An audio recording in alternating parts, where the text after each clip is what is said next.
अस्सलाम वालेकुम। देखिए, ओलिगोस्पर्मिया का होना, मेल इनफर्टिलिटी का होना बहुत कॉमन है आजकल। इसके बारे में हमने आप लोगों को बहुत मर्तबा बताया है कि क्या क्या कारण हैं, क्या क्या वजूहात हैं, किस बिना पर आजकल मेल इनफर्टिलिटी इतनी ज़्यादा होती जा रही है। आज की इस वीडियो में हमारा जो मकसद है आप लोगों को बताने का वो ये है, एक केस स्टडी के बारे में डिस्कस करना। एक सक्सेस स्टोरी है हमारी, जो अभी कल जिन्होंने हमसे कंसल्ट किया था एक पेशेंट ने, उनको ओलिगोएस्थेनोनेक्रोस्पर्मिया था। उनका स्पर्म काउंट काफ़ी ज़्यादा कम था, उनकी मोटिलिटी बहुत ज़्यादा डिक्रीज़ थी, पस सेल्स बहुत ज़्यादा बढ़े हुए थे, उनकी मॉर्फोलॉजी भी सही नहीं थी, मल्टीपल इश्यूज़ थे उनके सीमेन एनालिसिस की रिपोर्ट में। उनका 2 मंथ्स का ट्रीटमेंट हमारे यहाँ हुआ है, उसके बारे में आज की इस वीडियो में हम आप लोगों से डिस्कस करने की कोशिश करेंगे। मेरे बारे में तो आप जानते ही हैं, मैं हूं डॉक्टर निज़ामुद्दीन कासमी। मैंने BUMS किया है हमदर्द यूनिवर्सिटी दिल्ली से। Multiple master diplomas, multiple certificate courses हमने कर रखे हैं ऑब्स एंड गानी में, इनफर्टिलिटी में। MD हमने किया है Mahatma Gautam Buddha institute of medical science से। ये सायरा हेल्थ केयर है जहाँ पर हम वीडियो रिकॉर्ड कर रहे हैं। ये एक स्पेशलाइज्ड सेंटर है सेक्सुअल डिसऑर्डर्स और इनफर्टिलिटी का। मेल और फीमेल की सेक्सुअल डिसऑर्डर्स और मेल और फीमेल की इनफर्टिलिटी का यहाँ पर प्योर हर्बल मेडिसिन के थ्रू, यूनानी system of medicine, Ayurvedic system of medicine के कॉन्सेप्ट पर बेस्ड ट्रीटमेंट दिया जाता है। पूरे लाइन ऑफ ट्रीटमेंट को फॉलो करके प्रॉपर ट्रीटमेंट यहाँ से लोगों को दिया जाता है। तो ये जो पेशेंट थे, ये कहीं बाहर के थे, इन्होंने ऑनलाइन हमसे कंसल्ट किया था। 2 कंसल्टेशन इनसे हुए हैं, 2 महीने इन्होंने ट्रीटमेंट लिया है। 2 मंथ्स के बाद इन्होंने सीमेन एनालिसिस की जो रिपोर्ट है वो कराई है, तो अल्हम्दुलिल्लाह इनका स्पर्म काउंट पूरा का पूरा नॉर्मल है। स्पर्म काउंट इनका पूरा का पूरा नॉर्मल है, यानी कि पूरी सीमेन एनालिसिस की जो रिपोर्ट है वो नॉर्मल है। ये ऐसे पेशेंट थे जो बहुत परेशान थे इसको लेकर के। और इससे पहले भी एक पेशेंट थे जो सऊदी में रहते हैं, उन्होंने भी हमको रिपोर्ट देने से मना किया, बहुत परेशान थे वो। और उन्होंने बार बार ये रिक्वेस्ट की कि डॉक्टर साहब हमारी ये रिपोर्ट्स वगैरह आप अपने चैनल पर कहीं पर भी शो नहीं करेंगे। मैक्सिमम पेशेंट हमारे ऐसे होते हैं जो रिपोर्ट हमें दिखा करके वो डिलीट कर देते हैं।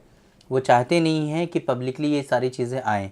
और ज़ाहिर सी बात है, जब पेशेंट हमको इजाज़त नहीं देते हैं तब तक हम इस तरह की जो रिपोर्ट्स होती हैं वो आप लोगों को शो कर नहीं सकते हैं, मतलब हम यूट्यूब पर दिखा नहीं सकते हैं।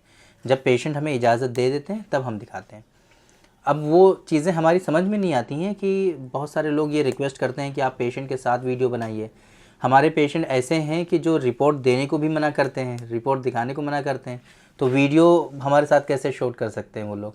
बहुत सारे पेशेंट से हमने बात की, कोई एग्री होता नहीं है। हर कोई अपनी जो है प्राइवेसी का ख्याल रखता है, हर कोई चाहता है कि हमारे बारे में लोगों को पता ना चले। तो वो जो दूसरे लोग रिक्वेस्ट करते हैं कि आप वीडियो बनाइए, तो वो चीज़ें, उस चीज़ में हम भी कम थोड़ा इंटरेस्ट होते हैं और बाकी पेशेंट भी अलाउ नहीं करते हैं, तो इस वजह से हम इस तरह से वीडियोस नहीं बना पाते हैं। बाकी ये जो 2 मंथ्स के ट्रीटमेंट में अल्हम्दुलिल्लाह इनका सीमेन एनालिसिस जो है वो बिल्कुल नॉर्मल हो गया है। और उनका जो स्पर्म काउंट है वो 100 मिलियन पर ml, मोर देन 100 मिलियन पर ml जो है उनका वॉल्यूम हो गया है। मतलब कि स्पर्म काउंट उनका मोर देन 100 मिलियन पर ml उनका स्पर्म काउंट हो गया है।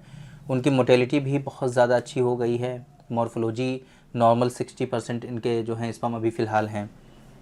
According to WHO more than 4% जो है नॉर्मल स्पर्म काउंट चाहिए कंसीव होने के लिए, तो इनके मोर देन 60% स्पर्म अभी अब नॉर्मल है। हालांकि हमने इनको आगे बता दिया है कि अभी और ट्रीटमेंट कंटिन्यू रखिए, ताकि ये जो 40% स्पर्म अब नॉर्मल हैं तो उनको भी नॉर्मल किया जा सके और उनको भी ठीक किया जा सके।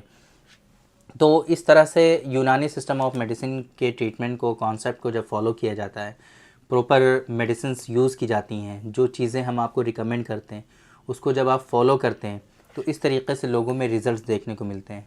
जो ऐसी कंडीशन, जो इसके बारे में इनको बताया था कि अगर इस तरह के पेशेंट आप IVF सेंटर पर जाएंगे तो उनको बताया जाएगा कि आप IVF करा लीजिए, या मॉडर्न साइंस में किसी डॉक्टर को दिखाएंगे तो IVF के लिए रिकमेंड किया जाएगा। बिकॉज़ मॉडर्न साइंस में ऐसा कोई कॉन्सेप्ट नहीं है कि जहाँ पर हम स्पर्म काउंट को इतनी तेज़ी के साथ या इस तरीके से, नॉट ओनली तेज़ी, इस तरीके से हम बढ़ा सकें। स्पर्म काउंट को बढ़ाने का कोई कॉन्सेप्ट नहीं है, मोटेलिटी को इंक्रीज़ करने का कोई कॉन्सेप्ट नहीं है। इस सीमेन एनालिसिस के जो रिपोर्ट में जो एबनॉर्मलिटीज़ होती हैं उनको करेक्ट करने का कोई ऑप्शन नहीं है वहाँ पर। तो अल्टीमेटली वहाँ पर IVF रिकमेंड किया जाता है।